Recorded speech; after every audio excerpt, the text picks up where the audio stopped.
Olá, tudo bem? Sou a professora Vilmelisa Dávila e vamos, nesse Falando em Português, dar continuidade às dúvidas referentes à língua portuguesa, ok? Então vamos continuar com mais algumas orações e a professora, à medida do possível, vai explicando e retomando alguns conceitos de modo que você não erre mais, ok? Vamos começar. Olha lá. Primeira possibilidade, ó, o desconto dos dias parados fica a critério da empresa, com crase ou sem? Professora, presta atenção, vamos aí relembrar as regras referentes ao uso da crase. Então, olha aqui, diante de crase ali, ó, da crase, a gente tem a palavra critério.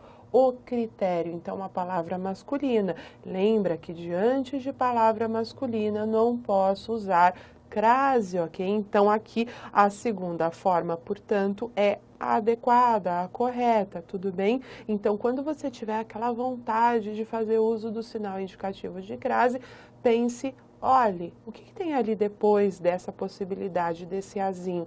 Tem alguma palavra masculina? Então, esquece, tira esse sinal indicativo de crase. Então, o correto, o adequado é a sem a crase, exatamente porque a palavra seguinte, critério, é masculina. Atenção, tudo bem? Então, isso é muito comum de acontecer. Segunda possibilidade também, que na hora da fala não tem muita diferença, a gente não nota, mas na escrita isso é muito comum haver o erro. Ele acorda, sempre de mau humor com L ou mal com U. Então, guarda, pessoal, isso lógico, vocês já devem ter ouvido falar 200 vezes, mas sempre, né, já, como que é mesmo, professora? Então, ó, mal com L é o contrário de bem. Então, troca. O que dá certo? Deu por bem? Então, é mal com L.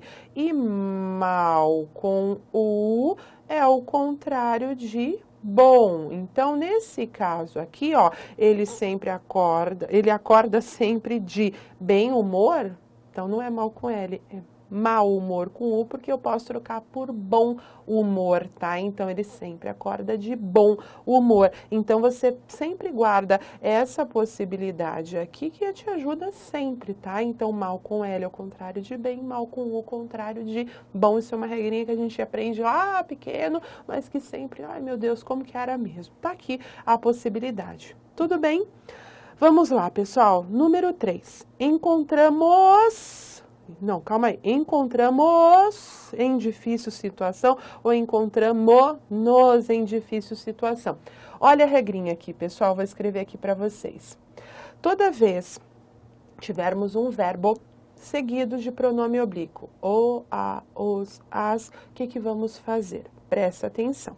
Se a palavra terminar em R, S ou Z, tudo bem? O que você faz? Você corta esse S e acrescenta o N, tudo bem? Então, a gente tem que ter cuidado porque é regra. Então, essa forma encontramos os não dá, tá? Então, sempre que tivermos o verbo e ocorrer a chamada ênclise, ou seja, vier um pronome oblíquo, nós temos que ter adequação. Terminou com R, S ou Z, você corta essa parte final, esse R, S ou Z, e acrescenta junto ao pronome oblíquo o N. Encontramos-nos em difícil situação, tá? Então, cuidado ali, porque isso é uma regra de colocação adequada do pronome oblíquo. Tá certo? Então,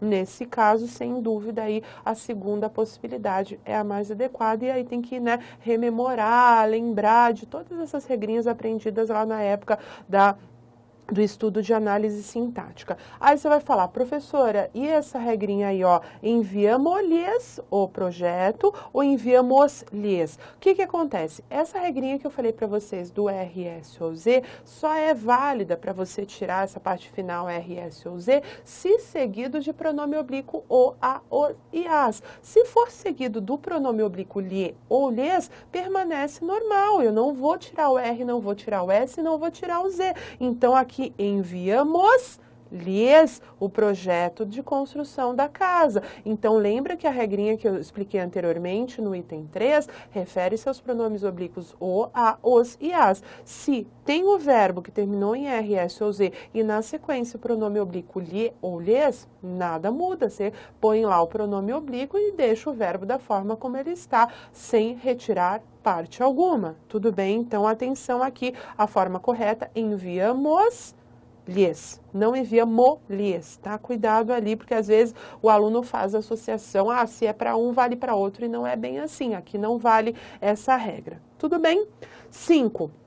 De novo, o uso da crase, pessoal. Aqui tem uma regrinha que ajuda sempre, né, quando há a dúvida. Então, tá assim, foi maravilhosa a viagem de Roma a Paris e foi maravilhosa a viagem de Roma a Paris, sem o sinal indicativo de crase. Então, quando se refere a nome de lugar, o que que a gente tem que guardar? Vou a, volto de. Crase para quê? Vou a, volto da, crase a. Então, ó, vou... Foi maravilhosa a viagem de Roma a Paris. Vou a, volto de Paris. Tudo bem? Então, se eu volto de Paris, não tem crase. Tudo bem? Então, sempre que diante de palavras aí que se refiram a lugares e substantivos próprios referentes a lugares, você troca volto de crase para quê? Volto da crase a. Então, você troca esse a por volto de, não tem crase. Deu volto de Paris, não tem crase. Agora, se fosse volto da e desse certo, aí você usaria a crase. Então, vou repetir. Vou a, volto de, crase para quê? Não uso. Vou a, volto da, crase a, você coloca, tá? Guarda essa regrinha no que se refere ao uso que tenha relação com lugares, com nomes de cidades, de lugares. Tudo bem? Guarda ali, pessoal. Vamos lá, número 6. Ele é muito devoto de São Onofre ou ele é muito devoto de Santo Onofre? Guarda o seguinte, parece bobagem, professor, mas não sei, nunca ninguém me falou isso. Então, o que que acontece? A gente tem a forma adequada, santo, porque o nome deste santo é iniciado por uma vogal. Então, sempre que for Onofre, Antônio, santo. Se for um nome próprio iniciado por uma consoante, Judas, São Judas, ok? São Pedro. Então, sempre a regra é a seguinte, o são serve para nomes próprios, nomes de santos, aí iniciados por consoantes. São Pedro, São Judas.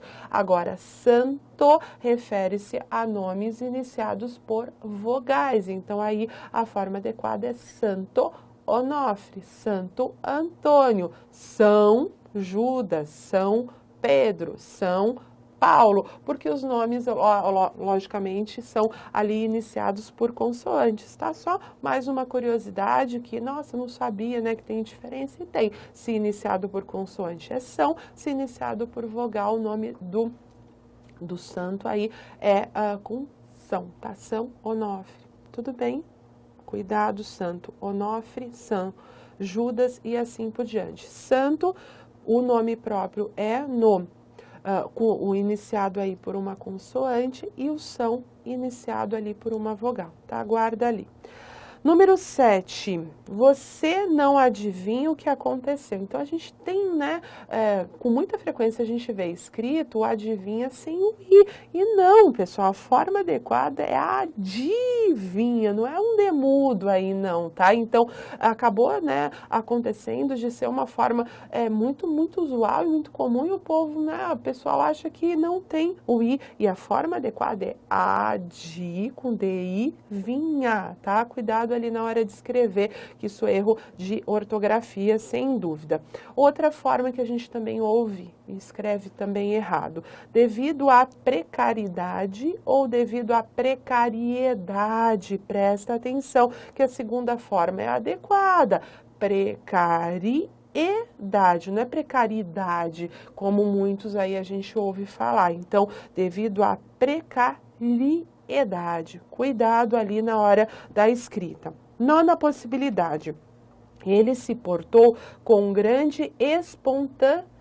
espontaneidade ou ele se portou com grande espontaneidade? Presta atenção, porque é muito comum você falar e escrever logicamente errado. A forma adequada é espontaneidade, espontaneidade. Ok? Então, você toma cuidado para não confundir e dizer espontaneidade, não, neidade, tá? Então, atenção, porque a gente ouve demais as pessoas falando de forma inadequada e mais ainda escrevendo também inadequadamente essa palavrinha. Então, a forma guarda espontaneidade é a forma correta, a outra inadequada, certo? Vamos lá, número 10. Essa também, né? Todo mundo usa pra caramba e não sabe ali de que forma, né? Qual que é a forma mais correta. Às vezes, na hora da fala, até a gente dá uma disfarçada, mas na hora da escrita não tem como. Então, olha ali, a greve era eminente ou iminente?